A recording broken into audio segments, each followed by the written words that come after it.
स्नान पूर्णिमा 108 गराजल महाप्रभु स्नान करने पर एवं ज्वराक्रांत होई अणसर घरे विराजमान करिसेंती। दैतापति सेवक माने महाप्रभु को गुप्त उपचार विधि करुचंती। तेबे एही अणसर समय महाप्रभु को अन्नभोग होई न थाए, केवल पणा भोग लगी होई थाए। महाप्रभु को शरीर असुस्थ थिबारु लघु खाद्य भाव पणा भोग होई थाए। एही पणा भोग प्रस्तुति बेस नियारा।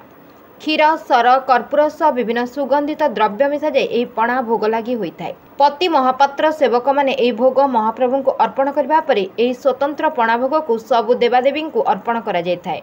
परे यही पणा भोग को भक्तों भितर वितरण करथांती दैतापति सेवक माने। यही दिव्य पणा भोग को जी पान करिथाए अशेष पुण्य मिलता है।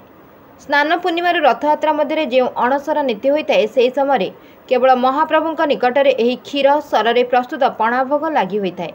तेबे यही अणसर समय महाप्रभु निकटने पणा भोग सह केवल फल भोग होता है। यही समय अन्न भोग होई न थाए।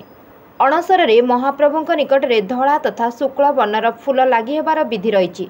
तेबे अणसर समय महाप्रभु निकटने लगी होतिबा अणसर पणा भोग पाइबा पई भक्तों मध्य बेस उत्साह परिलक्षित होता है।